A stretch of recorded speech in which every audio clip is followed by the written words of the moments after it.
Hey, it's Tim. Pickup Truck Plus SUV Talk. Today I'm in a 2025 Ram 1500 Tradesman with my wife. Why? Because she drove it quite a bit. She drove it to Denver and back, helped her sister move some things, and I thought it'd be interesting to get her viewpoint on it, being that if you follow this channel, you know I'm buying a Ram truck this year. First time buying a Ram truck for this channel. I've owned a Ford, a Chevy, a Toyota, now it's a Ram. We're not buying a Tradesman, I'm buying an RHO, but this is your basic work truck. Tomorrow I'll get a wash. I'll show you the exterior and interior, but I just want to get her thoughts on camera before we, well, things happen in our lives. We get busy. Okay, let's take a look at this Tradesman exterior and interior. Here we have the new Ram look to the front if you haven't seen this last couple of years. Sorry, little bugs in there. I've been trying to get it washed, but we keep having storms blowing it in, and I don't, well, it's kind of dumb to wash it, then film it, then rain on it. So we have the black bumper there. We do have some parking sensors in this truck as well. We have the Steely wheels, and we have 1500 with SST, straight 6 turbo. Okay, so inline 6. I'll show you that. I'll pop the hood in just a minute. Ram badging there. We have the tow mirrors. My wife will talk more about these in the video. I could live with these or live without those. Just depends what you're trying to buy this truck for. We have the color matched, or basically black handles. I guess they're not really matched. What's interesting is they don't have any sort of easy unlock where you walk up and you grab it and it opens up. In this one we do not. And we actually have a keyed entry there, which we have a key in here. This actually pops open right there and pops out a key. So interesting. There is kind of just a white fleet truck. Here is the step my wife talks about in this video. We're having right here. Boom, easy access to the cab. I do have dual exhaust, dual chrome tip exhaust in a Tradesman, and chrome badging on the back. That's rather bizarre. I don't know. I mean, for a work truck, and we have glossy black here, which I think is just dumb. This is just gonna get scratched all to hell. I don't understand that one. Why can't we have the same mat like there and there? Huh? Interesting. So open this up. We have your typical bed. We do have some lighting in here, which is nice. Okay, we have the racks go along. You can tie stuff down. And this tonneau cover, I don't talk about enough tonneau covers. This tonneau cover is really cool. It actually just pulls down here, unlatches, fold it up. Easy to use the clip there on the back of the bed, hold it in. What am I trying to say? I can't say the word about that clip. And then you just push this down, put it back in. I actually like this tonneau cover a lot. It works out really well. And it's nice to have a truck to review with a tonneau cover. Makes life a little bit easier for me. Yeah, if you take trips and things, easy to keep stuff covered. This is interesting. So I have the dampened tailgate, or dampener tailgate, and then really light tailgate. So this has got to be aluminum for sure, but that's a really light tailgate. I really like that stuff. Those are small details I like. Receiver hitch, plus the plugs are up top, which is always handy to have the plugs up on top. I don't like them. Sometimes I put them down below. Not a fan. Then we have the spot for the chains. Looks like it's pretty easy to hook this up with a trailer. Boom, boom, boom. Which, well, it's kind of the point, right? You need to hook a trailer to this. We look at the second row here. We have your black, all black here, black plastic as you'd expect. A little chrome touch there, which, again, it's a little bizarre.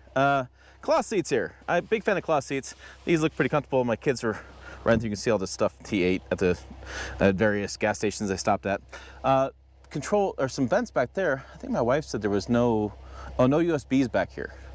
They do have vents. And then what's interesting is they kept the storage. A little hidden storage. My son was like, look at this, Dad. So interesting. And they have a tape measure there on the storage. Huh. There you go. No lying about how big the fish was you caught. No, you gotta tell the truth. Okay, so in the driver's side, boom, boom, because you have the tape measure. You can measure it with your friends. We have, what's our payload? Is it really 1646? That's it? Huh. Yeah, a lot of luxury trucks full loaded up are like 1400, so 1646. Interesting. I figured that number would be a little bit bigger. Okay. I got a grab handle here, which I really like because I'm short and it's a long way down. We have some window controls here, and these are the controls for the tow mirrors. I wonder if I do left, tow mirror left. Oh, does it do the whole thing or just? No. Oh, I can move that convex around that way. If I press that one, because it's not tow mirror, it's a convex one. Oh, the small one I call it. This one goes out. Okay, but I don't have extending. They don't extend out. So just choices there. They're window controls. I have the lighting controls, dash, hook up there, parking brake.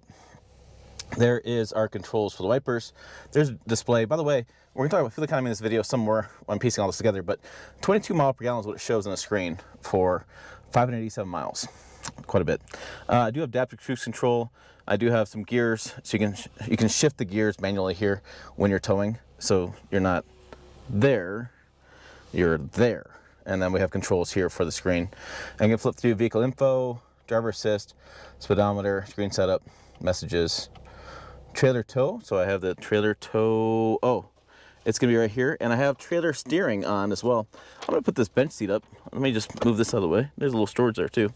Makes it easier for my camera to get in there. So trailer steering. So what you do is you push this, you put it in, and as you back up, all you do is just turn this, and it turns the steering trailer as you're turning. So you don't have to do the bottom steering wheel. You can just do this back and forth. I know. I hear it in the comments all the time.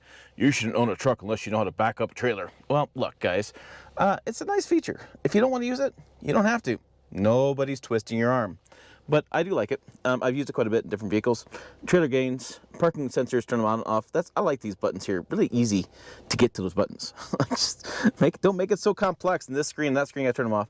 This is a smaller screen. I do have a kind of a plug in there, the old cigarette lighter. I place my sunglasses. Vents there, engine start stop. There is your turn dial. No for auto. That's the button you're missing. That's higher trim levels. Two-wheel drive, four-wheel drive low, four-wheel drive high. There's your auto start stop. Turn that off. And your controls there. And then we have a little bit of big storage bin there, a glove box, a little storage down there. So that's kind of the interior of this Ram truck. I do like grab handle there.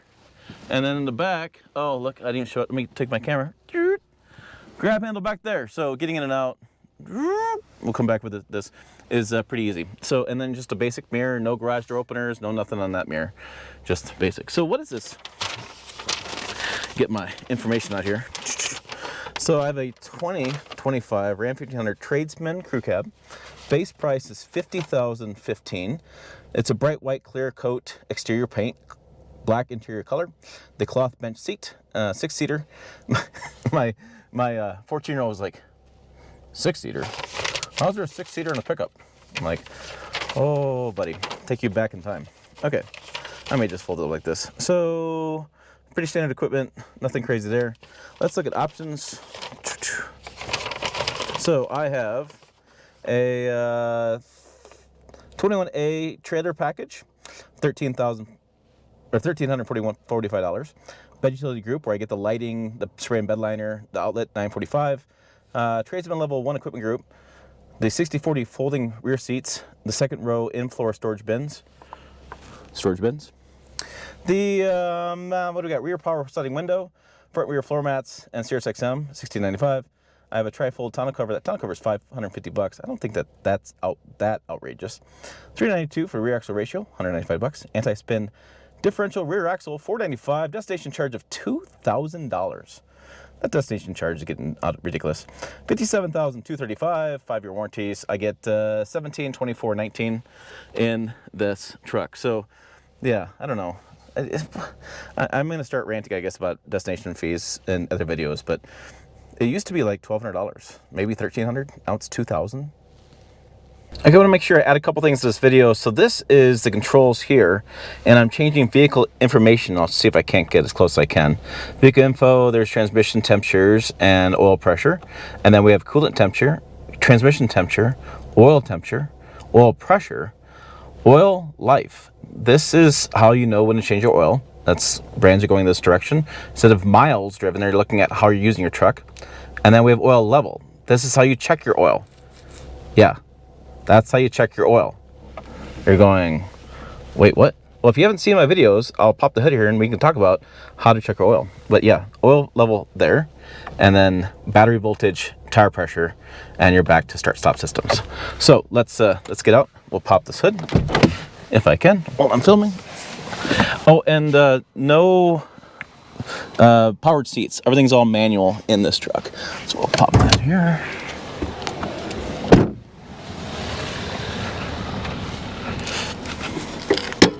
All right, there it is, the twin turbo engine, inline 6, which you can see, right, from all the hoses and stuff. Quite a bit of room here and around, but it's an inline 6. And yeah, there is no dipstick. No dipstick. Ram has told me that they consider this to be a premium engine, and we're gonna put it in the dash so we can check it easier without doing the old checking the dipstick. And well, you weren't checking your oil anyways, so what's the big deal? That's literally what I got back from them. Okay. We have the fuse box, we have the power steering, we have, I think that's power steering, looks like it from here. Sorry, I'm doing this on the fly. With the battery, and then coolant. Oil is OW20 because we're going really thin these days. And then we have some more coolants over here. Yeah, so more overfill for coolant. So that's your details on this engine without dipstick. Da, da, da. So you spent quite a bit of time, it's 180 miles to Denver and back, about 3 hours or so. Yeah, and you went each way. round trip, so 6 hours. So you had quite a bit of experience behind the wheel. Plus, Highway we used speeds. this car in Denver as well. So Yeah, you had to park this truck in Denver. You had to use the stuff in the bed. So talk to me. But I guess let's start with this. Your impressions of the interior of this truck. well, like you said, it's the Tradesman, and so it's a basic work truck. It's not going to be your high-end thing. You can definitely tell it's built for a group of guys to go to a work site and go back, because instead of having just a two-person front seat, you've got a full bench Right. that can become a two-person, which is kind of cool. Everything inside is pretty easy to use.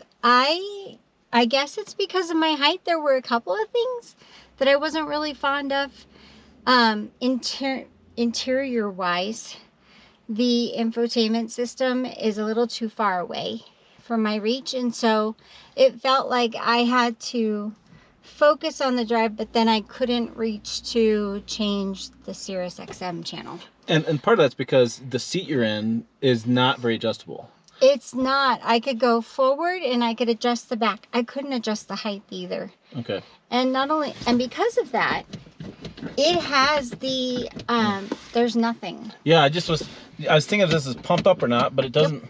Yeah, that's weird. It doesn't do anything. You've got the two movements. You can go forward and back, and you can lay backwards or sit far up. That's probably what this thing on the side is. That's it. Yeah. Oh yeah. it's for that. Do you see how he doesn't believe me? He has to try everything No, I out. just was curious. You have a good point. So then there's also the tow mirrors, which I completely understand why it has the tow mirrors, because if you are taking this to a work site, oftentimes you're going to be towing some kind of like trailer or thing with tools and things like that. Unfortunately, because you can't adjust the height of the seat, those become huge blocks for being able to see. I can't see around that mirror, so I am constantly looking to make sure there's nobody pulled up coming in cross traffic.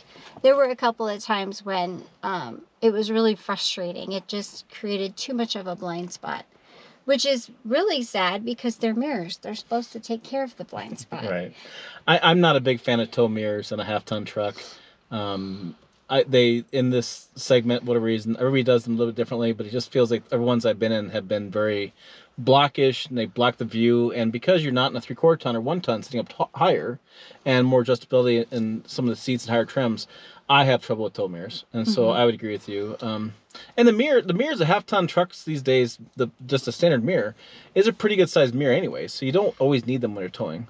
It is, and you know what, I do appreciate, Ram, I do appreciate the fact that you built in with these tow mirrors that there are two different ways to control the mirror itself. So on the side panel in the door, you've got a button that allows you to control and adjust the top rectangle, but then there's another button that you push that will allow you to control and adjust the small rectangle. The small convex, yeah. And so what I ended up doing was I used the two larger mirrors for the end of the bed.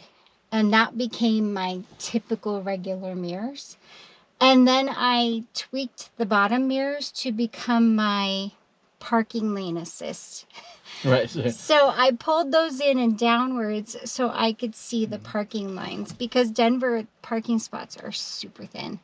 And that was difficult, but not impossible. Okay. Farm girl here growing up, so she's got this down. I could do it. You got As this. long as you fishtail it a little farther out and then pull in, you're fine. What do you think of the shifter? That's always an interesting topic of conversation. It's a turn dial shifter. I'll show you this on camera. Or interior walk around, I show this on camera. I mean, it wasn't difficult to deal with. Oftentimes I forget to shift it into park. I don't know if it's because I can't hear the difference or if I just get sidetracked, but I didn't have any issues with the turn shifter. The ones I do have issues with is when you have to push forward to go in reverse. Some of those. And push back to go drive. I'm like, seriously, people, flip it. My wife gets the opportunity to drive quite a few press cars, co-owner of the business, and she does reviews as well on this channel. So she's got experience different shifters and things. Yeah. Looks like we have plenty of USBs down there. Looks like we have plenty of... None in the back, though. So if you're truly working with a crew, you would want some more USB. Oh, there's none back. There's nothing back because there. of the seat, because of the bench seat, they can't run the wiring up, huh? And not only that, they have no control over your air. So your driver is in control of everything. Yeah, interesting. So behind the steering wheel, everything laid out for you. You saw the gauges. It seems like it's... So when you were driving, now this is the big deal with this truck. This Tradesman is moderately the same as the 2024 model. There's not many changes to it, but the big deal is under the hood. So now we have a new power plant under the hood. So do you know what the power plant is? I don't think I even told you. I have no clue. So your and guess... if it involves any kind of gear changing, forget it. No, the gear changing that's for towing. But let me say this: you drove 6, 7, 8 hours with this thing. Yeah. What do you think's under the hood? I would say a typical V8. Right. This is a inline-6 twin turbo Hurricane engine. Okay, so not an 8. Not an 8. So, but did you feel like you ever needed more power? No, I didn't feel like I needed more power. In fact, this was one of the few trucks I appreciated adaptive cruise. Oh, the ice is broken off. Hell has not frozen over. Holy cow. It had some good power, but I also knew that I had a lot of truck. And driving in Denver, there's a lot of situations where people in front of you slam on your brakes, and this was able to moderate that speed pretty well. And so we noticed that it drove really well. The ride quality was super smooth. My dad, he drives a minivan everywhere. So if it doesn't ride like a minivan, it's automatically a rough ride. Sorry, Dad. But I said it, he didn't. So this rode really smoothly for him. He liked it. But yeah, it drove really well. And the gas mileage, oh my gosh.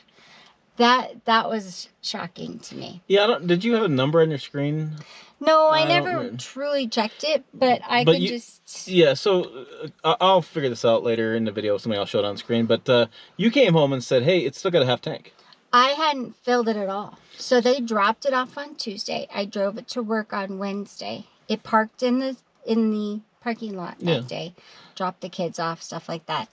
Drove it to Denver, drove around Denver, came back, and it's half full. I haven't put any gas in it at all. Yeah, and that's really surprising. You know, you're driving 80 miles an hour. Typically, you're going uphill. Our place in Nebraska is 3,000 feet. Down. Cheyenne, 6,000 feet. Denver is 5,208 feet.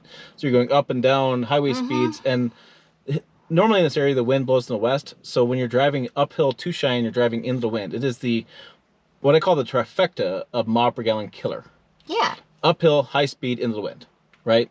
And this is a small displacement turbocharged engine, which usually sucks down the fuel when you're doing those situations. Just my experience doing the EcoBoost, doing the Tundra, doing engines that have a small displacement V6, when you turbo them and go in those situations and use a lot of fuel, you did not.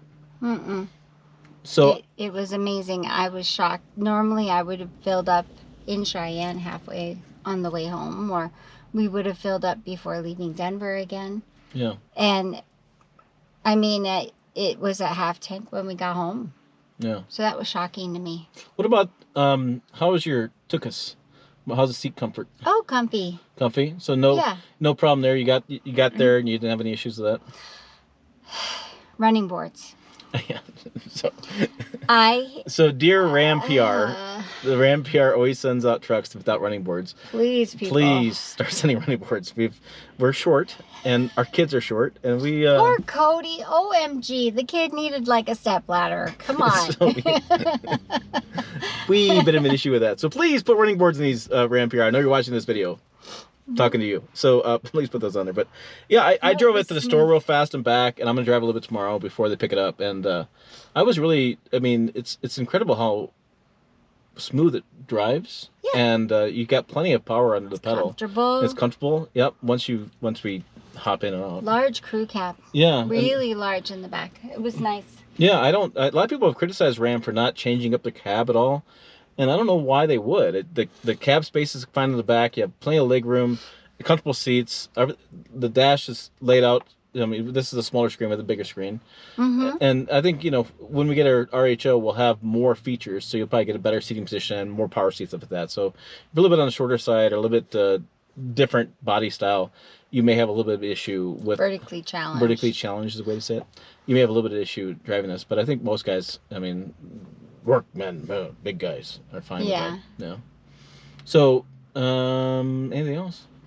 Overall, it was a great truck. It did what I expected it to do. Like Tim said, we took it to Denver to help my sister sort. We're not saying the word move. Oh, we're saying we are sorting and cleansing and cleaning and just, yeah. It did a good job. It did a really good job. It had a nice little pop down step to get in and out of the bed. And so, yeah, it did exactly what I needed it to do. So it was a good truck. Oh, there you go. For more videos, especially this fly, no, more RHO videos coming as well on this channel. Check them out over here, website down below as well. Check us out on pickuptrucktalk.com. Lots of details over there on the website. As always, thanks for watching. We will see you down the road.